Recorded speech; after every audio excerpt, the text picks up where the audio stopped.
Hello बच्चों लोग, कैसे हो आप सब? बढ़िया, मैं भी बहुत बढ़िया। आज मैं आपके सामने लेके आई हूँ छोटा सा इंटरव्यू जो कि हमारे सामने हमारे बेटे हर्ष कौशिक देंगे और हमारे यूट्यूब चैनल पर। यहाँ पर जो मेरे साथ आज गेस्ट बैठे हैं ना, ये गेस्ट बिलोंग तो छोटे शहर से करते हैं विच इज पलवल, बट इन्होंने स्कोर्स बहुत बड़े बड़े दिए हैं, बिल्कुल धमाकेदार। So I welcome on my YouTube channel mister Harsh Kaushik, जिनका स्कोर इतना धमाकेदार रहा है कि आपको क्या बताऊं। So you have to watch the whole interview to get inspired. And yes, जो स्टूडेंट्स इस बार मेक नहीं कर पाए हैं, they are not able to actually qualify their examinations, I know that from this interview you are going to feel motivated and then you are actually having that point कि हम कहां पर गलत चले गए या फिर कहां पर इंप्रूवमेंट की जरूरत है। So stay tuned. Over to Harsh, welcome to our YouTube channel. Thank you, ma'am. I am really delighted to have such a nice intro. And as ma'am mentioned कि मैं एक small town पलवल से belong करता हूँ, so किसी small town से belong करना कोई बैरियर नहीं होता आपके मार्क्स में। तो यहाँ मार्क्स के लिए सिर्फ आपको अपने डेडिकेशन और हार्ड वर्क की पुट करना पड़ता है। Yes, this is indeed getting communicated from your scores, and we'll be talking about your scores, your strategy, the whole interview. But first of all, I just want to make students know कि ये पलवल कहाँ पर पड़ता है। ये ma'am Palwal town मतलब approx 30 kilometre है Faridabad. Yes. And CA से रिलेटेड एज सच एक या दो ही इंस्टीट्यूट है यहाँ पे। तो आपने कोविड के टाइम पे, क्योंकि that was a Covid time when you must be preparing your intermediate, right? तो कोविड के टाइम पर आपको एक बैरियर ये भी देखा कि हम क्लासेस कैसे ले, इजंट इट? यस मैम, ये कोविड आउटब्रेक के बाद पहले तो हमें रियलिटी को एक्सेप्ट करने में काफी टाइम लग गया। फिर थोड़ा पता चला कि अब पढ़ाई भी शुरू करना है। अब ऐसा नहीं होगा कि आप फिजिकल क्लासेस अटेंड कर पाओगे, ये अपॉर्चुनिटी शायद अब कभी है। तो घर बैठे हर्ष ने only through the online classes इतने अच्छे स्कोर्स लाए हैं। और जब स्कोर्स की बात चली गई है तो मैं हर्ष से खुद ही पूछ लेती हूँ, हर्ष आपने एक शॉट में, मैं बोलूंगी, बोथ ग्रुप्स निकाले हैं, तो आप मुझे बताइए कि जो आपने बोथ ग्रुप्स निकाले हैं उनमें आपके सब्जेक्ट वाइज क्या स्कोर्स रहे, group 1 and group 2 both? Talking about group 1, I scored 80 marks in accounts and 76 in law, 77 and in tax and costing both, taking the total to 310. And with regard to group 2, I scored 81 in FM and 55 in audit and 62 in advanced account. And the subject that became a favorite at my preparation during the exams, EISM, I scored 75. That's so great to hear. Actually, मजा आता है सुन के, भैया theory के paper में इतना number लाना आसान नहीं है। अब मुझे बताओ कि आपके इतने अच्छे नंबर आए कैसे? What was the ideology behind those good scores? मैं मेंशन करना चाहूंगी कि आपके ऑलमोस्ट 7 पेपर्स में एग्जाम्पशन है out of the 8 papers, right? तो 7 एग्जाम्पशन लेके आए हो हर्ष, तुम कैसे किया ये? Talking about the good scores, I would like to say, firstly, you have to be very consistent. The consistency is the key. अगर आप, let's say an example, अगर आपने एक दिन 12 घंटे पढ़ाई कर ली और अगले दिन आपने बंक मार लिया अपनी पढ़ाई से, या फिर 2 घंटे या फिर 2 घंटे करी, या और दूसरी साइड एक स्टूडेंट है जिसने दोनों दिन 6-6 घंटे पढ़ाई करी या 5-5 घंटे पढ़ाई करी, तो उसकी पढ़ाई आपकी स्टडी से ज्यादा इफेक्टिव होगी क्योंकि उसने कंसिस्टेंटली अपने एफर्ट्स दिए हैं। और सेकंड, आपको काफी मतलब मेरे भी काफी दोस्त हैं, मैं खुद मतलब काफी लोग शेड्यूल्स बनाते हैं बट फॉलो नहीं करते। तो जितना पॉसिबल हो सके शेड्यूल को फॉलो करें, क्योंकि at the end of the day आप अपने आप को इनर सेटिस्फाई कर पाओगे अगर आपने अपना शेड्यूल खुद फॉलो किया है तो। And third I would say that you have to set your goals. आप देख सकते हैं मेरे जस्ट बैकग्राउंड में गोल्स हैं जो मतलब एक टू डू लिस्ट है। Can you just read out what is there written on that? I wrote that I want to rank in the top 10. Oh, great. एक काफी काफी लोगों का बिलीव होता है, मेरा भी बिलीव है कि अगर आपने टारगेट इतना सेट किया है तो आप इतना तो अचीव कर ही लोगे। राइट। और हाँ, मैं एक बात और मेंशन करना चाहती हूँ बच्चे लोग, यहाँ पर हर्ष का जो स्कोर है दैट इज 583 टोटलिटी में। अगर बात करूँ ग्रुप 1 प्लस ग्रुप 2, यहाँ पर 583 जो इनका स्कोर है, अगर ये इस अटेम्प्ट या मैं पिछले अटेम्प्ट की बात करूँ तो इतने मार्क्स पे आपका रैंक था, बच्चों के रैंक थे, 580 पे भी रैंक थे। तो अगर मैं हर्ष की बात करूँ तो थोड़ा सा हाँ बेचारा अनलकी हो गया है, अदरवाइज इसका रैंक होल्डर में इसका नाम जरूर होता। सीरियसली। एंड यस, मैं आई वाज एक्सपेक्टिंग कि हर्ष की रैंक जैसे कि फाउंडेशन में आई, यहाँ पर भी उसकी रैंक आती है ना। हर्ष, आपकी फाउंडेशन में कौन सी रैंक थी? It was 24th, I believe. Yes, and 24th is the luckiest number as per numerology. तो हर्ष की 24th रैंक थी, and I was expecting कि इधर भी इसकी रैंक आ जाएगी। And yes, we were both working hard together to get rank. और unlucky, I should say the moment is कि यहाँ पर इतने अच्छे मार्क्स स्कोर करने के बाद उसको रैंक नहीं मिली, अदरवाइज 580 पे तो बहुत आराम से रैंक मिलती है। पिछले बार भी रैंक चली गई थी। ग्रेड्स अच्छे थे, मार्क्स भी अच्छे थे, मैं खुश भी काफी हूँ, बट ये थोड़ा अनफेयर लगा क्योंकि पिछले टाइम में 560 550 पर भी रैंक थी। हाँ, तो अब मैं टारगेट अपना 600 प्लस का सेट किया था, तो 580 भी अच्छा स्कोर रहा उस हिसाब से, बट अब रैंक नहीं आई तो स्कोर तो फिर भी अच्छी है। हाँ, स्कोर बिल्कुल अच्छे हैं। और मैं ये बताना चाहती हूँ, कोविड की सिचुएशन में जहां पर आसपास नेगेटिविटी रहती है, उस टाइम पे अपने आप को पॉजिटिव रखना और पॉजिटिव स्कोर्स लेके आना, it's a very high achievement in itself. चाहे मैं कोई भी बच्चे की बात करूं, तो अगर बच्चा नेगेटिव एनवायरनमेंट में पॉजिटिव स्कोर्स लेके आया है, इतने प्यारे इतने अच्छे स्कोर्स, तो इसकी बहुत मेहनत है। हम दूर रह के कुछ नहीं कर सकते, बेचारे कोविड की सिचुएशन में घर बैठे ही खुद को संभालना है। तो हर्ष ने संभाला ना ही सिर्फ सिचुएशन को कोविड की, बल्कि अपने आप को भी, अपने अपने एंथुजियाज्म को मेंटेन किया थ्रू आउट द टेन्योर, ताकि वो एक अच्छे मार्क्स को लेके आ सके।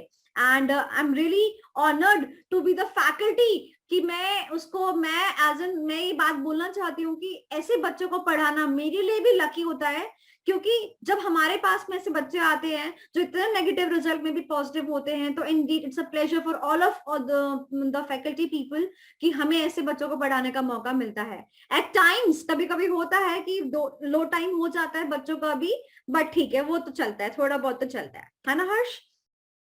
बिल्कुल चलता है। 10 दिन में एक ऑफ डे, 15 दिन में एक ऑफ डे तो सभी को चाहिए होता है। बिल्कुल चाहिए होता है। But again, as Harsh mentioned, consistency is the key to success.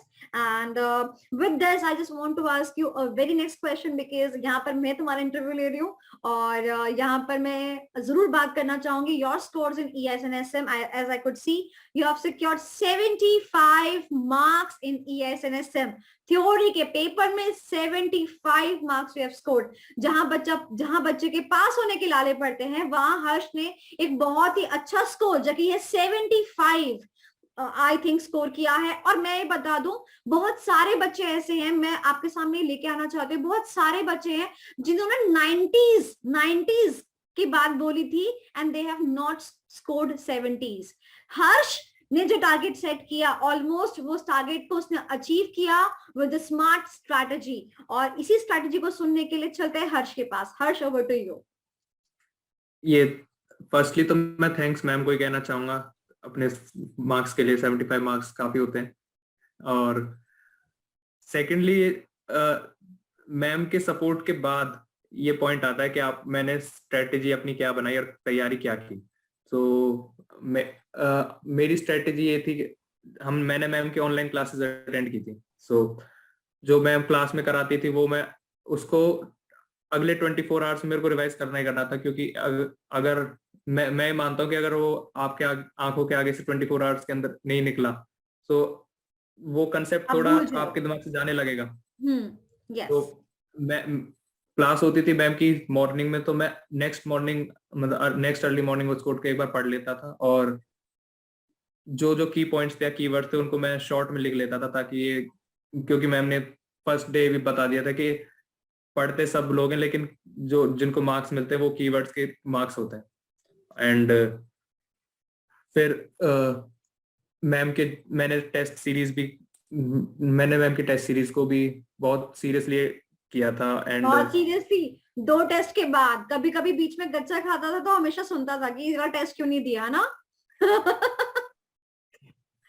हाँ मेरे को अपनी वीकनेस भी 2 टेस्ट के बाद ही पता चली कि मैं प्रेजेंटेशन में मैं लैग कर रहा हूँ, क्योंकि अंडरलाइन करना, और मैम ने वो एसएम में फ्लो चार्ट का भी बताया था कि फ्लो चार्ट से भी काफी प्रेजेंटेबल डायग्रामेटिक बन जाता है। रिप्रेजेंटेशंस जो होती रखते हैं हम एग्जाम में, राइट।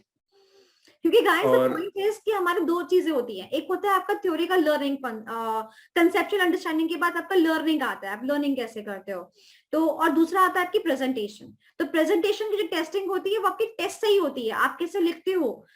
टीचर तो पढ़ा के जा रहा है, आप उसको कैसे प्रेजेंट कर रहे हो, एट लास्ट एग्जामिनर इसको इवैल्यूएट करने वाला है ना। और Harsh, what about the learning?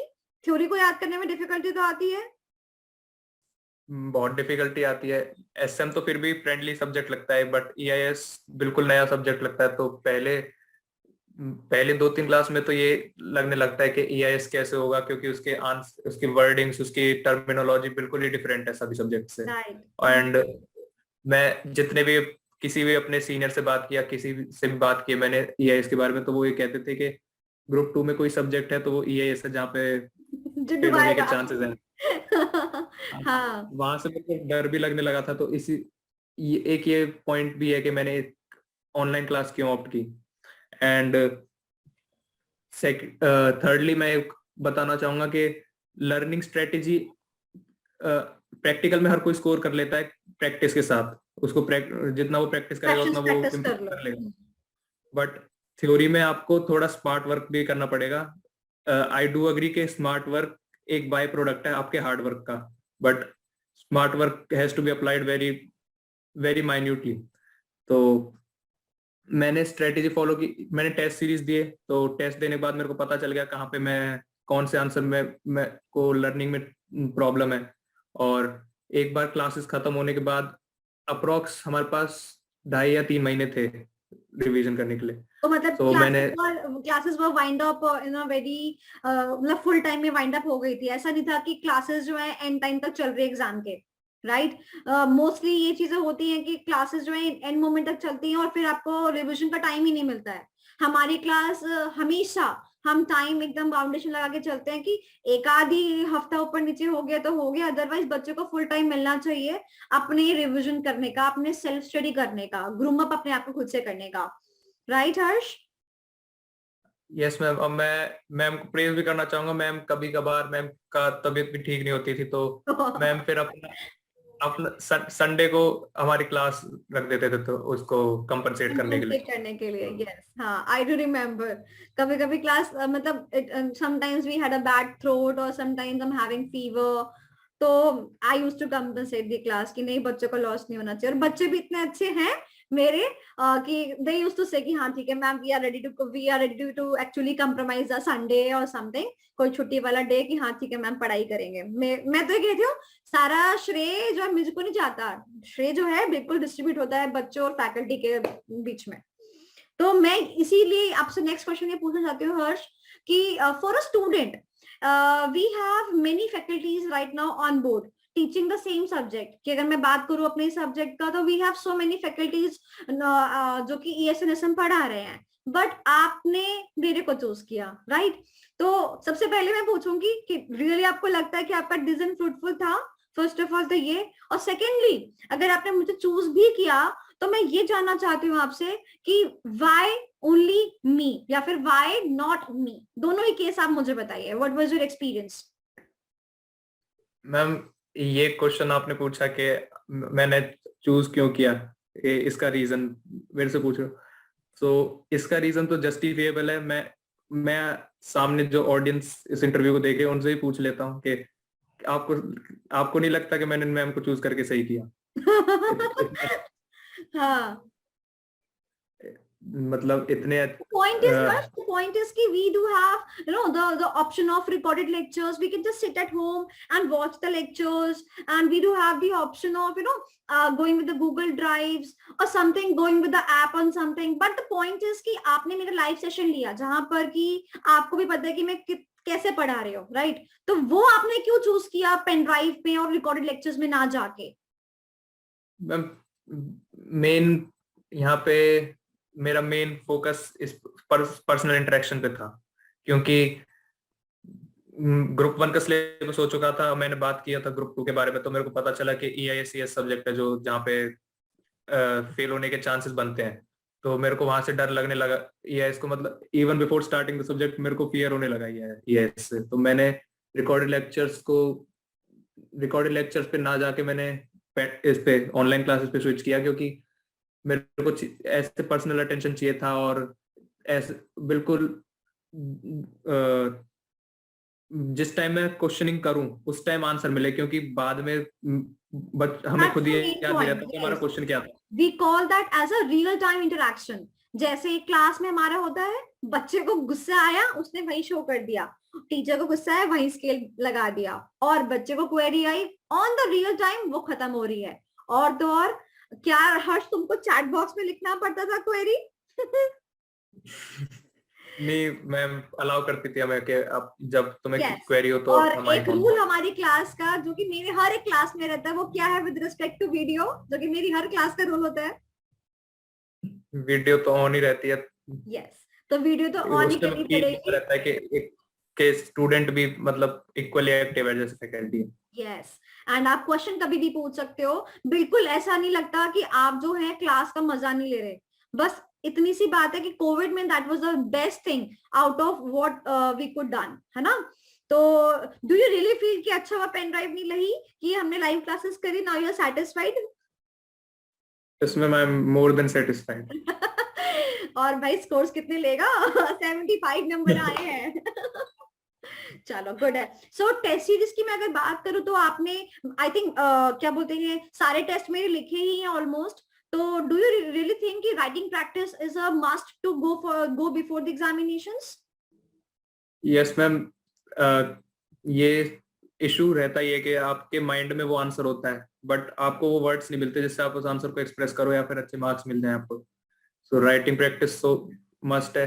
अब ये सब्जेक्ट थ्योरी का है, अब बच्चे का पहले पढ़ने का ही मन नहीं करेगा थ्योरी देख के, लिखना तो दूर की बात है। राइट। तो रिटन प्रैक्टिस तो मैम चाहिए। अब रिटन अगर आप खुद से अपने एफर्ट करने बैठोगे तो आपका खुद भी लिखने का शायद मन ना ही करे। अब टेस्ट होगा तो एक प्रेशर होगा दिमाग पे कि कल तक ये करना ही है, तो उसमें रिटन प्रैक्टिस होगा।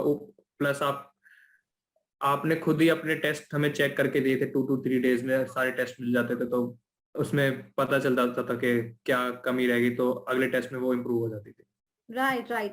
एंड ये चीजें मतलब होती हैं कि सिर्फ ना मार्क्स मिल जाते हैं, चेक हुए मार्क्स मिल गए, बट कभी कभी ऐसा भी होता था जहां पे मुझे इम्प्रूवमेंट के कुछ नजारे देखने चाहिए होते थे, तो वहां पर मैं स्टूडेंट को सबके सामने ही बोल देती थी कि हर्ष वहां पे आंसर ये वाला आना था, तुमने ये वाला क्यों लिख दिया?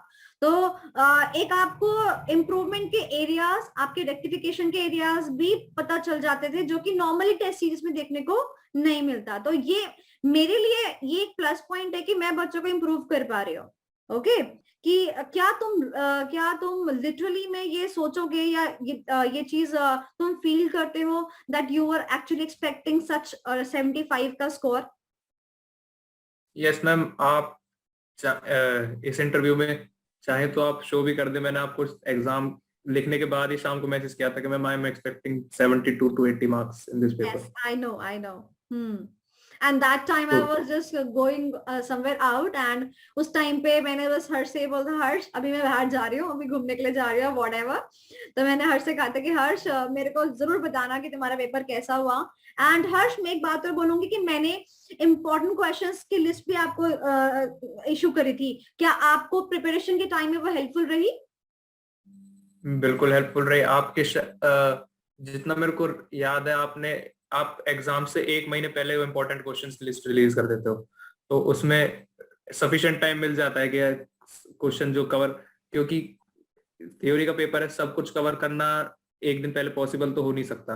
राइट। एंड उससे एक आइडिया ये मिलता है कि ये क्वेश्चन मैं 2-3 क्वेश्चन थे जो मैंने पहले से छोड़े हुए थे कि इनको मैं नहीं करूंगा, और इम्पोर्टेंट क्वेश्चंस की लिस्ट में वो दिखे मेरे को। अच्छा, फिर वो करने पड़े। और फिर वो करने पड़े, करके गया मैं, इम्पोर्टेंट क्वेश्चंस की लिस्ट पूरी कवर की थी मैंने। That's good to hear.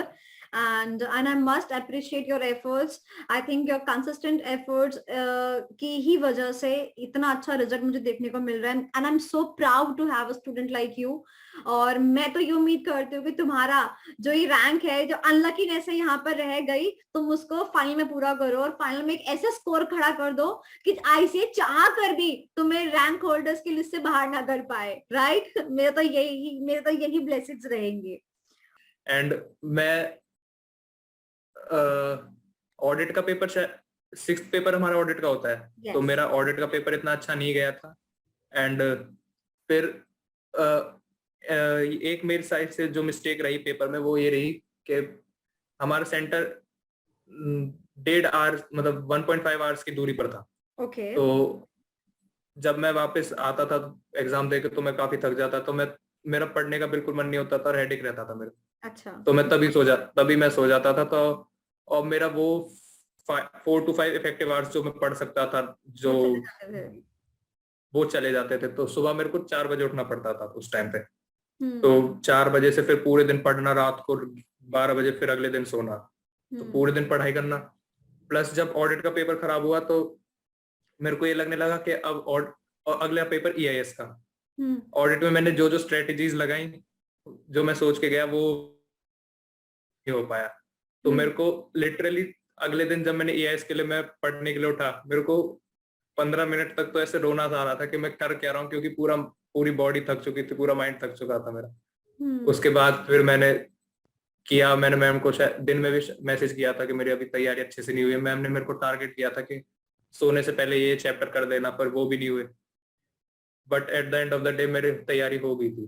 तो कुछ एक चैप्टर थोड़ा आधा हुआ था ईआईएस में, बट बाकी मैंने सारा प्रिपेयर कर लिया था. Because that is my belief on my students कि कितनी भी fatigue हो, कितने भी कैसे भी हो, once they are attached with me and I know कि I believe in my students कर लेंगे. और मुझे ये पता है कि क्लासेस में कितना हुआ है, प्लस मुझे ये पता है कि जब इन्होंने रिवीजन किए हैं ना, तो इन्होंने भी इतने अच्छे रिवीजन, इतने इफेक्टिव रिवीजन करे हैं कि वो कहीं नहीं जाने वाला है ना. और ये चीज मैं बोल रही हूँ, तुम लास्ट टाइम की बात करो, एग्जाम डेज की बात कर रहे हो, तो मैं एक चीज पूछना चाहती हूँ Harsh, in the CA, in the course like CA, right, कभी कभी हम ऐसा फील करते हैं कि काश हमें कोई गाइड करने वाला हो, काश कोई ऐसा मेंटोर हो जो हमारे दिल की बात भी समझ ले और हमें सही राह भी दिखाए, और ऐसा एक पर्सन जो कि हमारे ट्रस्टवर्दी भी हो, जो हम फील कर रहे हैं वो अपने तक रखे, उसको अखबार की तरह न्यूज बना के इस्तेमाल भी ना करे. तो ड्यूरिंग योर एग्जामिनेशन पॉइंट, तो क्या तुम्हारे पास कोई ऐसा इंसान था जिससे तुम दिल की बात या अपना डर एग्जाम के प्रति या फिर दैट थिंग जो कि तुम्हें सही राह दिखाने वाली बात है, was that any person? Definitely. आपने ये मतलब काफी ब्रेव कहूंगा मैं, क्योंकि आपने कहा था कि मेरे बच्चों का एग्जाम होता है तो मैं 2 दिन तक नहीं सोती. आप मेरे को कभी कॉल कर लो, कभी आपको वीडियो कॉल करना है, मैसेज करना है किसी टाइम, मतलब जो प्रिपरेटरी हॉलिडे आपको ईआईएस में मिलेगी और जो एग्जाम टाइम तक तुम्हारे हॉल में अंदर जाने तक, तो मेरे को कभी कॉल करो किसी भी टाइम, मैं तुम्हारा डाउट सॉल्व करके दूंगा. तो इससे एक सेंस ऑफ बिलीव रहता है कि हाँ कोई है, मतलब अगर मेरे पे नहीं होगा, मैं डीमोटिवेट होऊंगा, तो वापस से मैं रीगेन कर लूंगा अपने कॉन्फिडेंस को. और एग्जाम से apart from the exam time मैं एक और इंसिडेंट बताऊंगा जिसमें मैंने रिवीजन, जब सिलेबस हुआ था और मैंने रिवीजन मेरे को शुरू करनी थी, तो मैंने मैम से पूछा था कि मैं अपना शेड्यूल बताया था कि मैं ऐसे ऐसे पढ़ने वाला हूँ, बट मेरे को डर लग रहा है क्योंकि ईआईएस एक ऐसा सब्जेक्ट है, मेरे को लास्ट तक भी डराता रहा. तो डर तुम्हारे चेहरे में दिख रहा है हर्ष. अभी तुमने क्वालिफाई कर लिया, अभी डर से खत्म हो गया. You have nailed it. Distinction से लेके 75 marks distinction in your CA paper. अभी टेंशन मत ले, अभी डर से जीत गया तू. तो उस टाइम मैंने कहा था कि मेरे को लग नहीं रहा मैं ईआईएस और एसएम में पास होऊंगा. तो मैम ने कहा था कि पास छोड़, तेरी रैंक आएगी, मैंने तेरे पोस्टर भी बनवा के तैयार रख लिए हैं, बस तू पेपर दे गया. हाँ, and I shared the poster prior to the result, right? Yes, ma'am. उसमें तो वहां पे कॉन्फिडेंस आया कि मतलब मेरे को खुद पे बिलीव नहीं है, बट टीचर है, उसको टीचर को तो मेरे ऊपर बिलीव है, तो why don't I put the effort? Yes, तो definitely. मैं अपना स्ट्रेटेजी भी बताना चाहूंगा कि मैंने EIS पढ़ा कैसे, जो मेरे को एग्जाम में याद रहा। क्योंकि ये सबको हेडिंग थोड़ा बहुत याद रहेगा, अंदर का याद नहीं रहेगा, या फिर अंदर का याद है तो हेडिंग याद नहीं आएगा। तो एक तो मैम के निमोनिक्स बहुत हेल्पफुल रहे कि मेरे को हेडिंग याद करने में निमोनिक्स ने बहुत हेल्प की। स्टोरीज में जो कीवर्ड्स आ जाते थे जिसमें हेडिंग कवर हो जाती थी, उससे हेडिंग याद होती। तो अब नेक्स्ट पार्ट आता है, आपको अंदर उसका कंटेंट क्या लिखना है। तो मैंने एक स्ट्रेटेजी फॉलो की थी। Let's say for an example, आज मेरा डे 1 है रिवीजन का, तो मैंने 3 घंटे EIS किया। मैंने वो चैप्टर, EIS के चैप्टर काफी बड़े होते हैं, तो मैंने एक चैप्टर को ई कॉमर्स वाला चैप्टर 4, उसको मैंने 3 दिन में करने का ट्राई किया। तो मैंने आज 3 घंटे पढ़ा, फिर अगले दिन मैंने 3 घंटे पढ़ा, बट मैंने 2.5 घंटे नया वाला पढ़ा, और उससे स्टार्ट करने से पहले मैंने आधे घंटे डे वन जो का कल है, पढ़ा डे 1 का आधा घंटा पढ़ा। हाँ, एंड फिर थर्ड डे मैंने 10 मिनट वो पढ़ा जो मैंने सबसे फर्स्ट डे पे करा था। डे 1 वाला जो कंटेंट है 10 मिनट में रिवाइज किया, फिर आधे घंटे मैंने वो किया जो आधे कल घंटे में कल रिवाइज किया था, और 2 घंटे 20 मिनट मैंने वो किया जो आज मेरे को करना है। तो ये मैं कंटिन्यूस, तो आपके माइंड में एक टाइम पे आपके मतलब 3 दिन की रिवीजन आपके साथ चलती जा रही है, तो जितना टाइम से आपके आईज के आगे से वो कंटेंट निकलेगा वो तो आपको याद रहेगा। क्यूमुलेटिव रिविजन्स आपने किए बहुत सारे, वेल डन। सबके बस की ये भी नहीं होता, सबके बस की ये भी नहीं होता। लास्ट बट नॉट लीस्ट मैं ये बोलना चाहती हूँ, any kind of recommendation to your friends और योर कॉलीग्स जो तुम देना चाहते हो, और टू योर जूनियर्स जो कि इस सब्जेक्ट से डरते हैं? मैम की क्लासेस ले लो, नहीं डरो।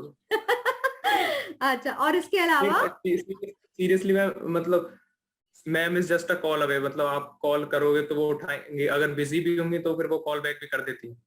हाँ, ऐसा नहीं है कि मतलब कह के छोड़ दिया कि अभी कॉल करेंगे, पर कॉल आ जाता है। और तो अपने टाइम को प्रीशियस मानते हुए पढ़ाई करो, ये सोचते हुए कि मेरे पास यही यही एग्जाम है।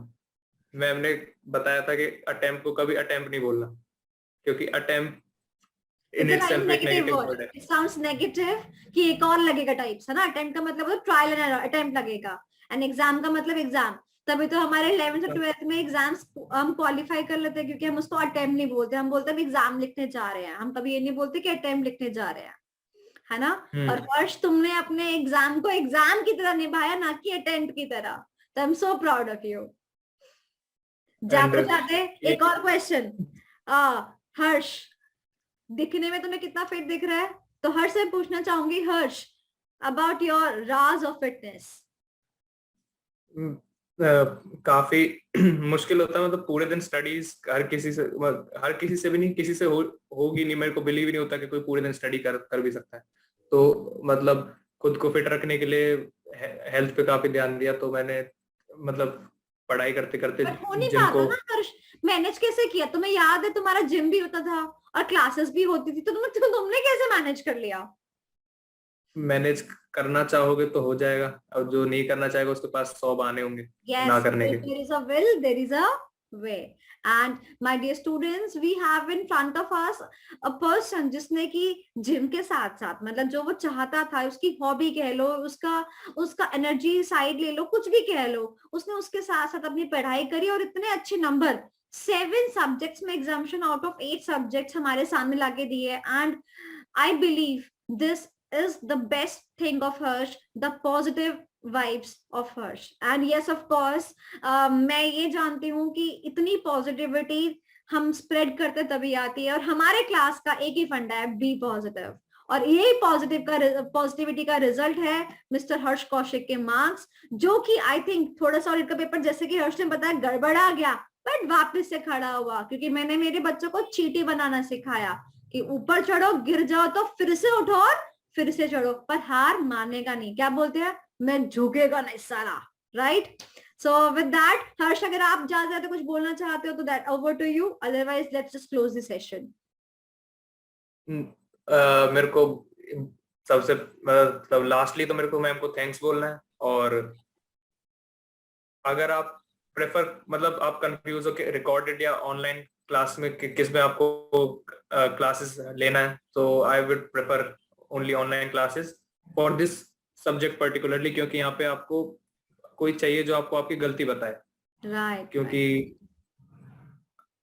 आप अगर आपको कोई बताने वाला नहीं है तो आप वो सेम गलती बार बार करने वाले हो और एग्जाम में जाकर भी वो गलती होगी। जैसे कि मैं बोलती हूँ, same output same input same output, फिर दोबारा सेम इनपुट तो सेम आउटपुट। बच्चा कहता है मैम मैं कंसेक्यूटिवली फेल हो रहा हूँ, समझ नहीं आ रहा है, और तुम कंसेक्यूटिवली वही इनपुट डालोगे मशीन में तो सेम आउटपुट बाहर निकलेगा। So you have to change your input methodology actually to have the changed output. EIS की बुक, मतलब उन सभी बुक्स में EIS की बुक सबसे ज्यादा गंदी है बल्कि हाँ गंदी कह सकते उसको इतने कंसाइज नोट्स में बना देना, और मतलब काफी ब्रिलियंट कि हमको उस बुक को देख के ऐसा रिलीफ सा मिलता था कि हमें सिर्फ ये बुक करके जानी है, इस बुक में से जो आएगा वो आएगा और इसको हम करके जाएंगे, इसमें कहीं पे हम फेल नहीं होने वाले। So you have, Harsh, we have so many printed books in the market, है ना? And I gave you the handmade notes. तो तुम्हें क्या लगता है कि बुक ज्यादा अच्छी है कि हैंडमेड नोट ज्यादा अच्छे जो बच्चों को मिल रहा है? मैम बुक में कोई ज्यादा मेहनत वाला काम नहीं है, वो ICI का ही कंटेंट होता है, बस उसको कॉपी पेस्ट किया जाता है। तो बट हैंडमेड नोट्स में सामने वाले बंदे की मेहनत लगी, उसने अपने हाथ से लिखा है। सामने वाला मैं ही हूँ, मैंने लिखा है। हाँ। तो उसमें कंटेंट इतना था जितना हमें नेसेसरी था कि एग्जाम में ये लिख के आना है। हाँ, होता क्या है ना कि बुक में इतना कंटेंट होता है कि बच्चों को 3 पेज लग रहे हैं कि टॉपिक के ऊपर, जबकि एग्जाम में सिर्फ उसको वो आई थिंक आधा पेज ही लिख के आना है। तो वो आधा पेज मिलेगा आपको सिर्फ हैंडमेड नोट्स के अंदर, वही पढ़ना है, वही गुणना है और वही याद रखना है और वही लिख के आना है।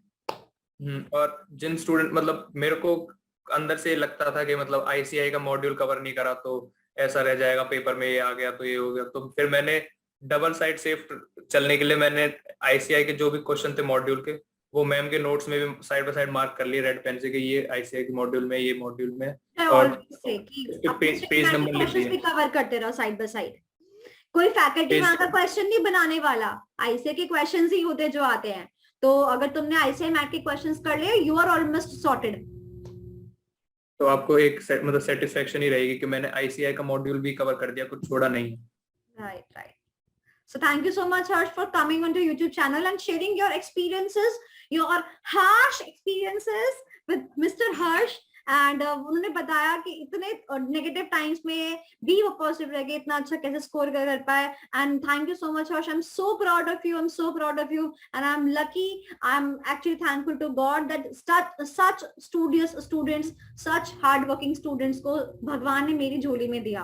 एंड मुझे बहुत मजा आता है ऐसे बच्चों के साथ काम करके, ऐसे बच्चों के साथ में पढ़ाकर, ऐसे बच्चों को इवन इंटरव्यू लेकर, जिससे कि दूसरों को भी प्रेरणा मिलती है और मुझे आगे पढ़ाने की प्रेरणा मिलती है। Thank you so much for coming on to YouTube channel.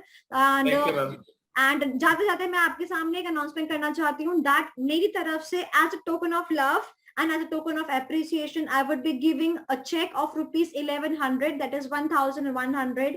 तो मेरी तरफ से आपके लिए एक टोकन ऑफ एप्रिसिएशन रहेगा। Further, I am giving you one power which is actually you can share with your friends or someone in your जो इसको भी आप जानते हो, जिसका भी शेयर करना चाहते हो। The main thing that I will be giving one free of course pass to any of your friend or your juniors, जिसको कि आप देना चाहो, तो उसका कोर्स आपको फ्री ऑफ कॉस्ट पड़ेगा मेरे से। उसकी बुक्स, उसके हैंडमेड नोट्स, उसको सब कुछ मेरी तरफ से मिलेगा जैसे कि नॉर्मल स्टूडेंट को मिलता है।